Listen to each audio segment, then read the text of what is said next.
Hello guys, how are you. आशा है आप सभी ठीक होंगे। आज हम चैप्टर 1 एक्सरसाइज स्टार्ट करते हैं। आशा है आपको पसंद आएंगी और अगर आपको हमारी पिछली वीडियोस भी पसंद आई तो कृपया करके ज़्यादा से ज़्यादा लाइक करिए, शेयर करिए, कमेंट करिए ताकि हमें पता चल सके हमारी कमियां क्या हैं और बच्चे जिनको ज़रूरत है, जो नीडी हैं, उन तक ये वीडियो पहुंच सके। आज हम बेटा चैप्टर 1 रैशनल नंबर्स की एक्सरसाइज स्टार्ट करेंगे। जैसा कि हमने लास्ट क्लास में आपसे कहा था कि चैप्टर 1 की जो थ्योरी है वो कंप्लीट हो चुकी है। एक्सरसाइज के क्वेश्चंस, मोस्ट इंपोर्टेंट क्वेश्चंस जो आपके पेपर में ज्यादातर पूछे जाते हैं, आज हम वो डिस्कस करेंगे। 1.1 से स्टार्ट करेंगे बेटा। 1.1 में अगर हम देखें हमारा क्वेश्चन नंबर 1 बेटा वो है आपका यूजिंग एप्रोप्रिएट प्रॉपर्टीज फाइंड। यानी आपको एक क्वेश्चन दिया गया है -2/3 इंटू 3/5 प्लस 5/2 माइनस 3/5 इंटू 1/6। ये क्वेश्चन आपको दिया गया है। देखिए बेटा, आप इसको नॉर्मली कैसे सोल्व करोगे? इनको मल्टीप्लाई कर दोगे, इनको मल्टीप्लाई कर दोगे और फिर इनके साथ एडिशन कर दोगे। लेकिन आपसे यहां पर्टिकुलर बोला गया है यूजिंग एप्रोप्रिएट प्रॉपर्टीज। प्रॉपर्टीज मतलब बेटा जो आपने कम्यूटेटिव सीखी है, एसोसिएटिव सीखी है, उन प्रॉपर्टीज का यूज आपको करना है और उसके अकॉर्डिंग फिर आपको इस क्वेश्चन को सॉल्व करना है। तो देखिए बेटा, इसमें हम क्या करेंगे, -2/3 इंटू 3/5 हम एज इट इज रखेंगे। ये वाला जो पोर्शन है आपका, इसको हम इधर लिखेंगे -3/5 इंटू 1/6 और ये पोर्शन आपका चला जाएगा लास्ट में प्लस 5/2। यहां पर देखिए आप, अगर हम इस पूरी को देखते हैं बेटा तो 3/5 यहां पर भी है, यहां पर भी है, तो 3/5 आपका कॉमन आ जाएगा। यहां से आपके पास -2/3 और यहां से आपके पास -1/6 आ जाएगा प्लस 5/2। अब हम क्या करेंगे, 3/5 को एज इट इज रखेंगे। इसको सोल्व करने के लिए पहले इनका एलसीएम लेंगे। 3 और 6 का एलसीएम 6 आएगा। 3 2 2 2 जा 4 माइनस 6 1 1 1 जा 1 प्लस 5/2। नेक्स्ट 3/5 आपका एज इट इज रहेगा। इसको सोल्व करेंगे, माइनस माइनस आपका प्लस हो जाएगा, -5/6 प्लस 5/2। अब आपको पहले ब्रैकेट को सोल्व करना है। उसके लिए हम पहले इसको क्या करेंगे, ब्रैकेट का मतलब क्या है, मल्टीप्लाई। तो आप इसको कुछ इस तरीके से भी लिख सकते हो, प्लस 5/2। 3 1 जा 3 2 जा, आपस में कैंसल आउट हो जाएंगे। 5 1 जा, आपस में कैंसल आउट हो जाएंगे। यानी यहां जो आपका बैलेंस बचा वो क्या बचा बेटा, ऊपर की ऊपर मल्टीप्लाई करोगे, नीचे की नीचे, तो -1/2 प्लस 5/2। इन दोनों का फिर से एलसीएम लोगे, 2 और 2 का एलसीएम आपका 2 आ जाएगा। 2 1 1 into -1 -1 plus 2 1 1 into 5 5 plus minus आपका माइनस होता है तो 5 - 1 4 हो जाएगा अपॉन 2 2 1 जा 2 2 जा, आपका आ गया 2/1, जिसे आप 2 भी कह सकते हो। That is the required answer. आशा है आपको ये क्वेश्चन समझ आ गया होगा। अब उसमें आपसे कहा गया है यूजिंग आइडेंटिटी, तो देखिए यहाँ कहीं ना कहीं आपको आइडेंटिटी भी लिखनी पड़ेगी, तो उसके लिए हमने इस स्टेप में आइडेंटिटी का यूज किया है। और ये आइडेंटिटी कौन सी है आपकी, कॉम्यूटेटिव एंड एसोसिएटिव। हमने दोनों आइडेंटिटीज को एक साथ यूज कर लिया है और यूज करने के बाद हमने उसको सोल्व किया है, जिसके अकॉर्डिंग हमारा ये आपका आंसर आ गया। ये था आपका एक्सरसाइज 1.1 का क्वेश्चन नंबर 1 का भी फर्स्ट पार्ट। 2 पार्ट है, फर्स्ट हमने कर लिया। सेम इसी तरीके से आपको क्या करना है, क्वेश्चन नंबर फर्स्ट का सेकंड पार्ट करना है। उसमें भी आपको इसी तरीके से प्रॉपर्टीज का यूज करना है और आपको सिंपल कैलकुलेशन करनी है, आपका आंसर आ जाएगा।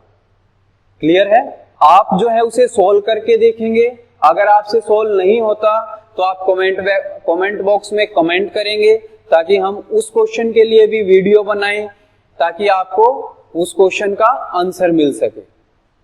नेक्स्ट क्वेश्चन पे चलते हैं, क्वेश्चन नंबर 2। नेक्स्ट आता है आपका क्वेश्चन नंबर 2। क्वेश्चन नंबर 2 आपको क्या कहता है, right the additive inverse of each of the following. यानी क्वेश्चन नंबर 2 में आपको क्या करना है, एडिटिव इनवर्स निकालना है। एडिटिव इनवर्स क्या था, हमने क्लास में पढ़ा था। एडिटिव इनवर्स क्या है, बेसिकली एक ऐसा नंबर जो आपके गिवन नंबर में ऐड करने पर जो सम है वो 0 के इक्वल हो जाए। अगर हम एक जनरल ऑपरेशन जनरल फॉर्मूले की बात करते हैं तो वहां हमने पढ़ा था, जनरल फॉर्मूले की अगर हम बात करते हैं तो वहां हमने पढ़ा था a plus minus a equal to 0। यानी आपका टोटल सम जो है वो किसके इक्वल होना चाहिए, 0 के इक्वल। देखिए यहाँ पे हमें क्या कहा गया, फर्स्ट पार्ट में a आपको दिया गया है 2/8।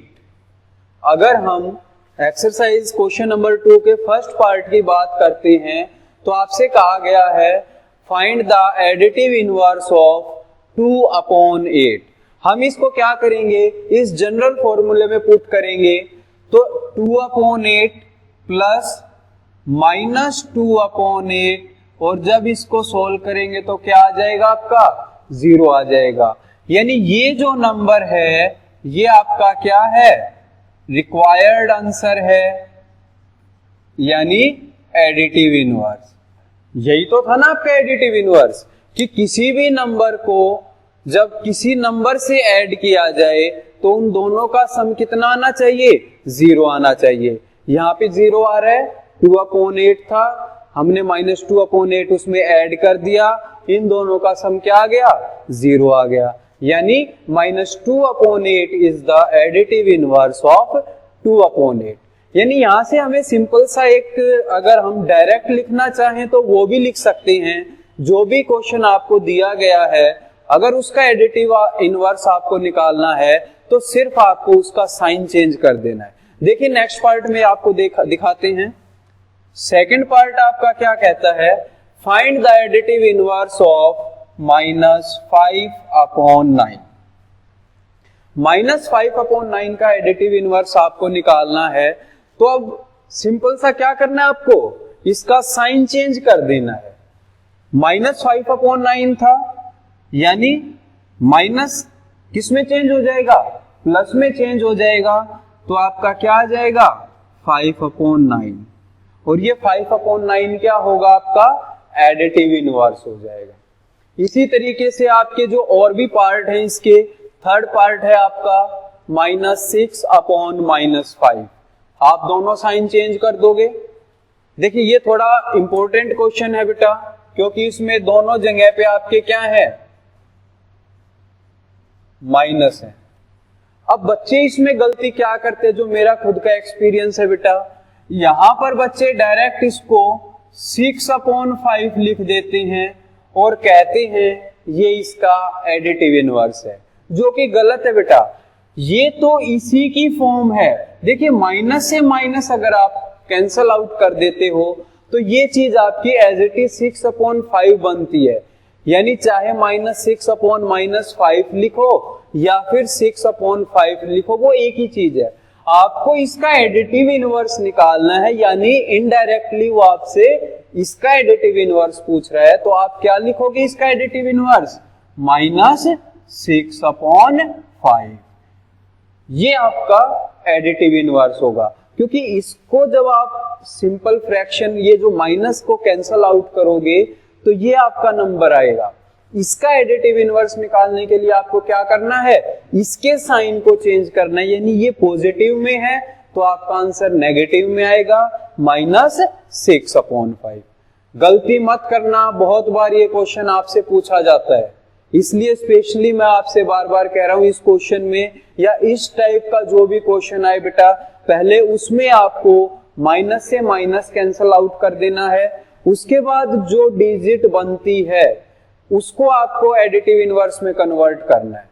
क्लियर है? नेक्स्ट इसके बाद आपका फोर्थ क्वेश्चन है, इसी का फोर्थ पार्ट, 2/-9। उसका भी आप आसानी से निकाल दोगे, एक ही माइनस है तो कैंसल आउट नहीं हो सकता, तो आंसर आ जाएगा 2/9। और लास्ट 19/-6 है तो उसका आंसर आपका 19/6 आ जाएगा। इस तरीके से आपका क्वेश्चन नंबर 2 कंप्लीट होता है। नेक्स्ट क्वेश्चन है हमारा क्वेश्चन नंबर 3। क्वेश्चन नंबर 3 क्या कहता है बेटा? वेरीफाई।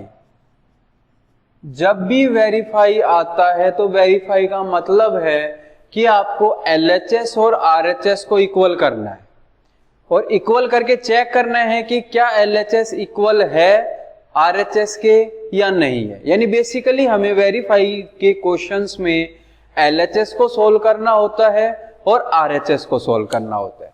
तो ये वेरीफाई का क्वेश्चन है, तो इसमें आपको बेसिकली क्या करना है? LHS को सोल्व करना है और RHS को सोल्व करना है। अब क्वेश्चन क्या कहता है? Verify -(-x) = x। यही कह रहा है क्वेश्चन। Verify -(x) = x। इसको वेरीफाई करना है। इक्वल टू के LHS में जो चीज है वो आपकी LHS कंसीडर की जाएगी, RHS में जो चीज है वो आपकी RHS कंसीडर की जाएगी। यानी LHS क्या हो गया आपका? -(-x) और RHS क्या है आपका? x। क्लियर है? अब आपको यहां पर x की वैल्यू दी गई है। अगर x की वैल्यू की बात करें तो x की वैल्यू आपको दी गई है 11/15।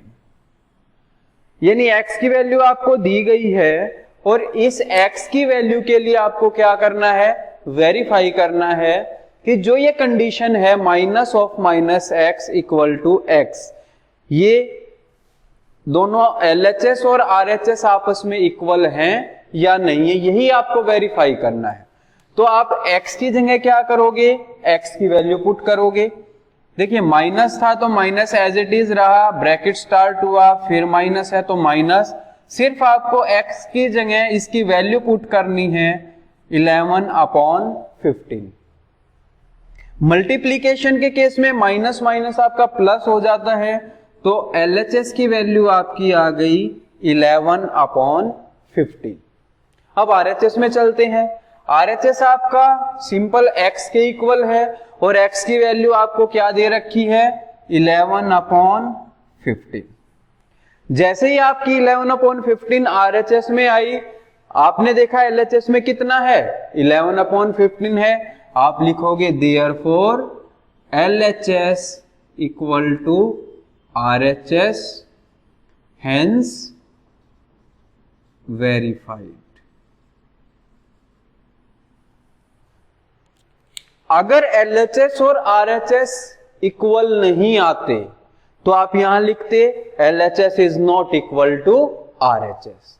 वेरीफाई का कहीं पे भी कोई भी क्वेश्चन आपको मिल जाए तो उसके अंदर बेसिकली आपको यही करना है, LHS को सोल्व करना है, RHS को सोल्व करना है। सोल्व करने के बाद आपको देखना है LHS में क्या वैल्यू आई है, RHS में क्या वैल्यू आई है। अगर इक्वल हैं तो आप लिख दोगे LHS = RHS, अगर नहीं है तो आप लिख दोगे LHS is not equal to RHS।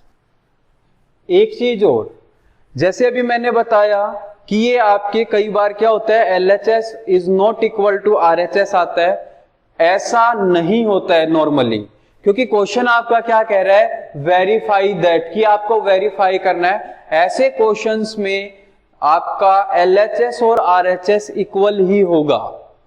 अगर नहीं होता है तो एक बार आप अपने क्वेश्चंस को रीचेक करेंगे, अपनी कैलकुलेशंस को चेक करेंगे, प्लस माइनस को ध्यान से देखेंगे कहीं पे आपने कुछ गलत तो नहीं कर दिया है, क्योंकि ये हमेशा आपके इक्वल होने चाहिए।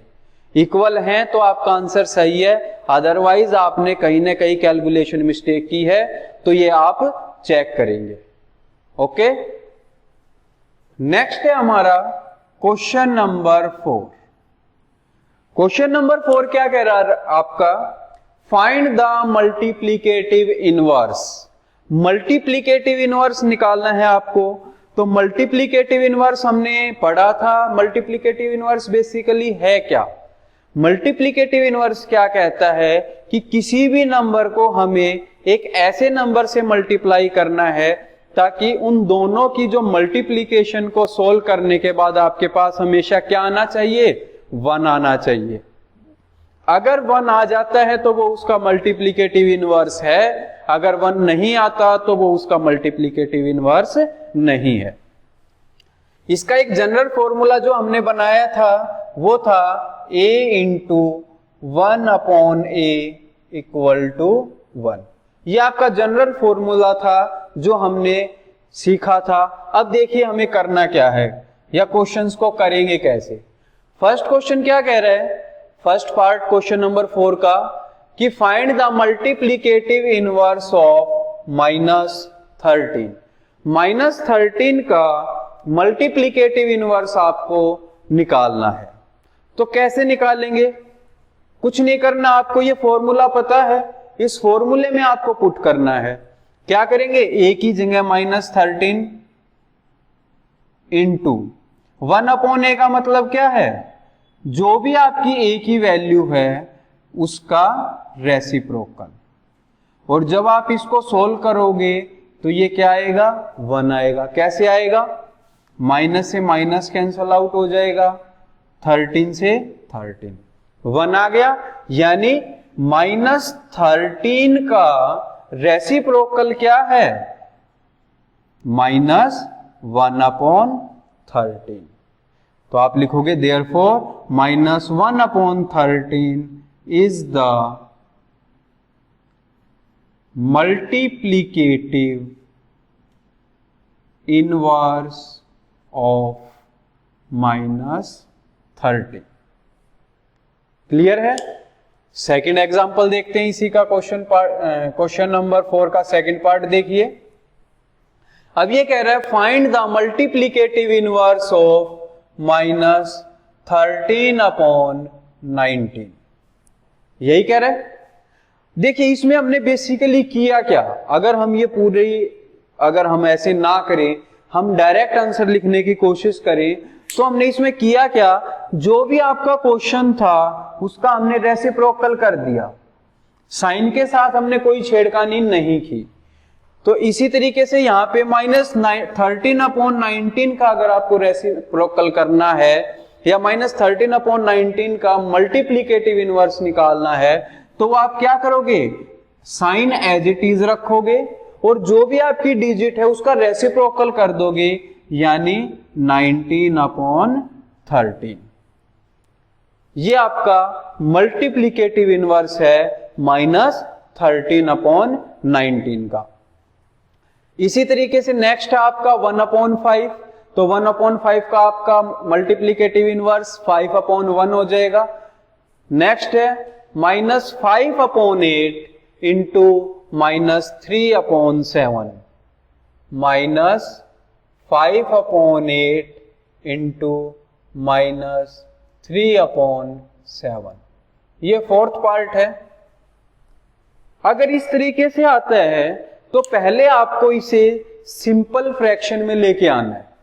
सिंपल फ्रैक्शन में लाने के लिए हम इसको क्या करेंगे, मल्टीप्लाई करेंगे, ऊपर की ऊपर मल्टीप्लाई, नीचे की नीचे मल्टीप्लाई, यानी माइनस माइनस तो कैंसल आउट हो जाएंगे, या फिर आप कह सकते हो पॉजिटिव में कन्वर्ट हो जाएंगे।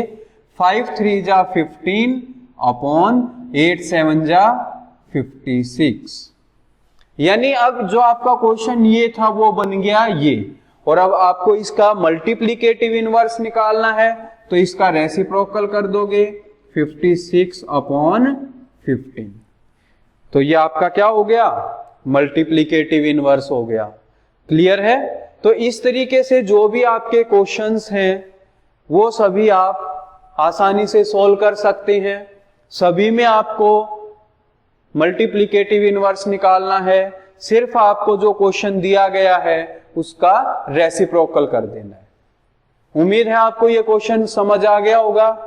मोस्ट इंपोर्टेंट क्वेश्चन चल रहे हैं बेटा आज के, जो आपके पेपर में आपको ऐसे के ऐसे नजर आएंगे, तो इन्हें अच्छे से समझिए, अच्छे से करिए। जो समझ में ना आए उसे कमेंट बॉक्स में जरूर लिखिए। नेक्स्ट क्वेश्चन है बेटा हमारा क्वेश्चन नंबर 5।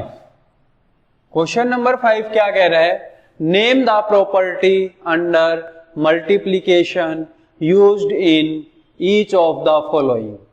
अब आपको क्वेश्चन दिया गया है और आपसे पूछा गया है कि इसके अंदर कौन सी प्रॉपर्टी यूज हो रही है।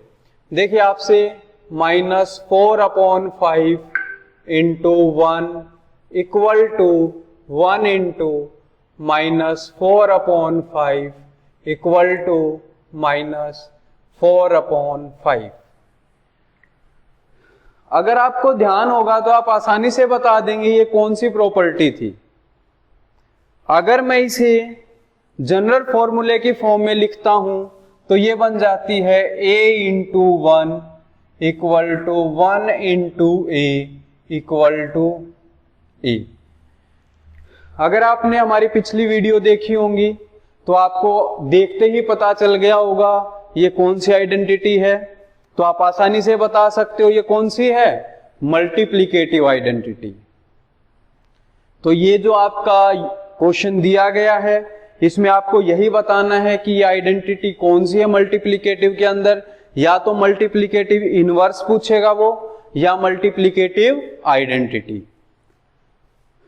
तो किसी भी नंबर को अगर 1 से मल्टीप्लाई किया जाए या 1 को किसी भी नंबर से मल्टीप्लाई किया जाए तो आपको वो नंबर ही मिलता है। तो ये कौन सी प्रॉपर्टी थी आपकी, मल्टीप्लीकेटिव आइडेंटिटी। क्लियर है? तो इस तरीके से आपकी ये क्वेश्चन नंबर 5 के क्वेश्चंस हो जाएंगे। जो भी आपका दूसरा पार्ट है, तीसरा पार्ट है, आप आसानी से उन्हें कर सकते हैं। क्लियर है? जो भी पार्ट ना हो या जिस पार्ट में आपको प्रॉपर्टी समझ में ना आए, आप उस पार्ट को कमेंट बॉक्स में लिखें, हम आपको उसका आंसर प्रोवाइड कराएंगे। नेक्स्ट आता है आपका क्वेश्चन नंबर 6। क्वेश्चन नंबर 6 क्या कहता है आपको, multiply 6 by 13 by the reciprocal of -7 upon 16। Question समझ आया? 6 by 13 को मल्टीप्लाई करना है किससे, by the reciprocal of -7 upon 16। तो जिससे मल्टीप्लाई करना है पहले उसको लिखते हैं, इसके रेसिप्रोकल से मल्टीप्लाई करना है तो पहले तो हमें इसका रेसिप्रोकल लिखना पड़ेगा। इसका रेसिप्रोकल कितना होगा, -16 अपॉन 7। मल्टीप्लाई किससे करना है, 6 अपॉन 13। यही क्वेश्चन था ना कि multiply 6 by 13, multiply 6 by 13 by the reciprocal of -7 upon 16। 6 by 13 को -7 अपॉन 16 के रेसिप्रोकल से मल्टीप्लाई करना है, वही हमने यहां पर किया। अब इसको सोल्व करना है आपको, ऊपर की ऊपर मल्टीप्लाई, नीचे की नीचे मल्टीप्लाई। 16 और 6 को मल्टीप्लाई करोगे तो क्या आएगा, अपॉन में 7 और 13 को मल्टीप्लाई करोगे ये आएगा। और माइनस है तो माइनस आ जाएगा। इस तरीके से आप क्या करोगे, मल्टीप्लाई कर दोगे। यही आपका क्वेश्चन था। क्लियर है? दोबारा समझाना है? उम्मीद है समझ आ गया होगा। नहीं आए तो कमेंट में लिखें। नेक्स्ट क्वेश्चन आता है